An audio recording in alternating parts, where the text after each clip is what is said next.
கைதட்ட அத்தனை வீட்லையும் கேட்டிருக்கீங்க. கல்யாணம் 2 பைத்தியத்தையும் வச்சுக்கிட்டு நான் பைத்தியம் ஆயிடும் போல இருக்கு. கரெக்டா? எனக்கு தாய்மார்களோட நிலை நல்லா சொல்லுவேன், ஜோக்கா சொல்றப்ப. ஏன் சீரியல் பார்க்க தெரியுமா? அதுல ஒரு பிடிக்கா ஒரு மாமியார ஒரு மருமக திட்டுதுன்னா இந்த மாதிரி சந்தோஷமா இருக்கும். என் மாமியார் திட்டம் இல்லை,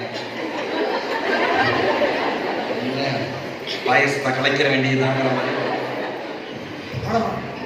பெண்களுக்கு நிறைய வீட்டுல பாருங்க, நீங்களே சீரியல் ஓடிட்டு இருக்கோம், உங்களுக்குள்ள வேலையை பார்த்துட்டு இருப்பீங்க. நாம கேட்போம், உங்க பொண்ணுங்கெல்லாம் கேட்போம், டிவி ஓடிட்டு இருக்கு, பைத்தியம் அங்க நிக்கிறேன். இந்த அம்மா சொல்ல தெரியும், நீ பைத்தியம், நீ போ. அப்படி பிசினஸ் பண்றாங்க.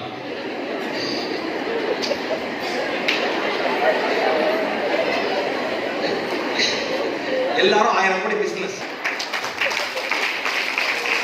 எங்க